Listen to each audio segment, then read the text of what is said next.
दोस्तों welcome to tech study. मैं हूं प्रशांत। आज हम जानेंगे कि लोगों ने कोरोना वायरस से डरना क्यों छोड़ दिया। अब तो कोरोना वायरस को भी ये लगने लगा होगा कि आखिर ऐसा क्या हो गया कि लोगों के अंदर से मेरा डर ही खत्म हो गया।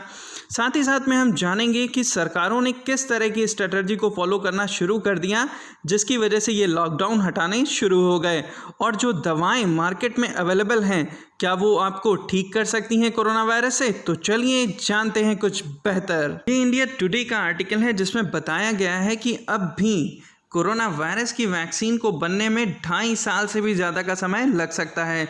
और ये जो स्टेटमेंट दी गई है वो डॉक्टर डेविड नबेरो के द्वारा दी गई है जो कि WHO के एनवे हैं। ध्यान रखिएगा, इनके द्वारा बोला गया स्टेटमेंट बहुत इंपॉर्टेंस रखता है। अभी तक जितनी भी तरह की हम वैक्सीन्स को यूज़ करते हैं उसमें WHO का 80% कंट्रीब्यूशन है।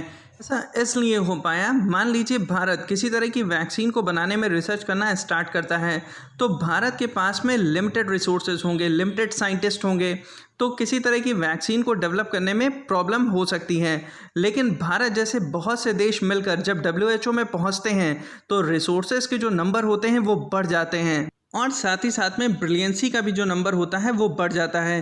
क्योंकि WHO के अंदर वही डॉक्टर और वही साइंटिस्ट पहुंचते हैं जो अपनी कंट्री में टॉप पे होते हैं। और इसी रीज़न की वजह से यहाँ पर किसी भी तरह की वैक्सीन को डेवलप होने में या फिर किसी भी तरह की मेडिसिन को डेवलप होने की जो प्रोबेबिलिटी होती है, जो संभावना होती है, वो बढ़ जाती है। और इसी की वजह से इनके द्वारा बोला गया स्टेटमेंट बहुत इंपॉर्टेंस रखता है। और इनके द्वारा ये कहा गया है कि अभी तक किसी भी तरीके का कोविड-19 का जो क्योर है वो अवेलेबल नहीं है, और अगर कोई भी इस तरह का क्लेम करता है तो उसे एविडेंस शो करने चाहिए। साथ ही साथ में इन्होंने वैक्सीन को लेकर ये बताया कि वैक्सीन को बनने में इतना लंबा समय इसलिए लग सकता है क्योंकि अभी तक हमारे पास इस वायरस को लेकर जो इन्फॉर्मेशन है वो इतनी नहीं है कि हम वैक्सीन डेवलप कर सकें। इवन 8 महीने से भी ज़्यादा लंबा समय गुजर जाने के बावजूद भी हमारे पास इतना भी कंक्लूजन नहीं है कि अगर कोई इंसान इन्फेक्टेड होता है इस कोविड-19 से तो उसके बाद उसके अंदर इन्फेक्शन होगा या नहीं।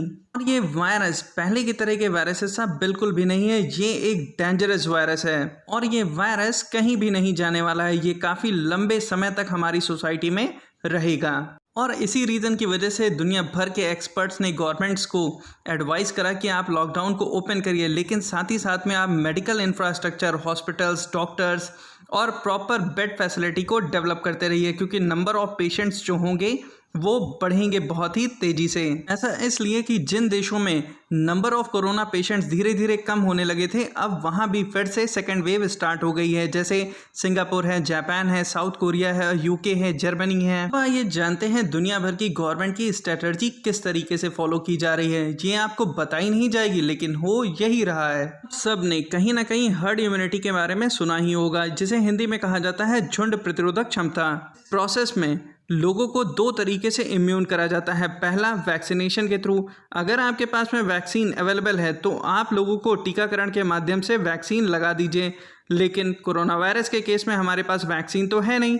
अब बचता है हमारे पास दूसरा केस। इस केस में लोगों को बीमार होने दीजिए। जितने ज़्यादा नंबर में लोग बीमार होंगे उतने ही ज़्यादा नंबर में लोग ठीक भी होंगे, और साथ ही साथ में इम्यून भी होते चले जाएंगे। और कुछ लोग ऐसे भी होंगे जिनका इम्यूनिटी सिस्टम बहुत ही ज़्यादा स्ट्रांग होगा, उनको तो किसी भी तरह की दवा की ज़रूरत भी नहीं पड़ेगी और वो ऑटोमेटिकली ठीक भी हो जाएंगे। आपको डायग्राम के थ्रू समझाते हैं कि आखिर ये प्रोसेस होता किस तरीके से है। देखिए, इसमें जो ब्लू कलर के लोग हैं उनमें किसी भी तरीके का कोई भी इन्फेक्शन नहीं है, और येलो कलर वाले लोग ऐसे लोग हैं जिनका इम्यूनिटी सिस्टम पहले से बहुत स्ट्रांग है, और रेड कलर वाले लोग ऐसे लोग हैं जिनमें इन्फेक्शन फैल चुका है। अब कोई बंदा जो रेड कलर वाला था वो इस पॉपुलेशन के अंदर एंटर करता है और उसने इस पूरी की पूरी पॉपुलेशन को क्या कर दिया, इन्फेक्शन दे दिया। लेकिन तब भी इनमें कुछ ऐसे लोग थे जिन पे इस इन्फेक्शन का प्रभाव नहीं पड़ा, लेकिन बहुत से लोग इन्फेक्ट हुए भी। और इसमें भी कुछ लोग ऐसे होंगे जिनका इम्यूनिटी सिस्टम बहुत स्ट्रांग होगा, वो ऑटोमेटिकली ठीक हो जाएंगे। अब बचती है ये रेड पॉपुलेशन। इसको हम ठीक करना शुरू करेंगे थ्रू दी मेडिसिन के प्रोसेस से, या फिर प्लाज्मा थेरेपी के प्रोसेस से, या फिर उन्हें ऑक्सीजन लेवल देकर। अब इस पॉपुलेशन को हम जब ठीक कर लेंगे तो इनके अंदर भी क्या होगा, इम्यूनिटी सिस्टम कोरोना वायरस के अगेंस्ट में क्रिएट हो जाएगा। अब ये पॉपुलेशन पूरी तरीके से क्या हुई, इम्यूनाइज्ड हो गई। अब इनके पास में किसी भी तरीके का कोई ये रेड वाला बंदा एंटर भी करेगा तो इस पॉपुलेशन के ऊपर इफेक्ट नहीं आएगा। दुनिया भर की सरकारें इस मेथड को फॉलो कर रही हैं। देखिए, कोविड-19 का जो इन्फेक्शन रेट है, अगर किसी को कोविड-19 जैसी बीमारी होती है तो वो 3 से 4 लोगों को इन्फेक्ट कर सकता है। वहीं अगर मीज़ल्स की बात करें तो वो 18 से 20 लोगों को इफेक्ट कर सकती है। मीज़ल्स जैसी बीमारी के फैलने का जो R0 है वो कोरोना वायरस की कंपेयरिंग में बहुत अधिक है। अगर मीज़ल्स जैसा स्प्रेड आपकी पॉपुलेशन में फैल जाए तो आपको 95% पॉपुलेशन को इम्यून करना पड़ेगा। वहीं अगर कोरोना वायरस की अगर हम बात करें तो केवल और केवल अगर आप अपनी 60% पॉपुलेशन को इम्यून कर लेते हैं तो आप इस खतरे से बाहर आ जाएंगे। लेकिन हमारे देश में ऐसा कर पाना शायद बहुत कठिन होगा। रीज़न है हमारी पॉपुलेशन।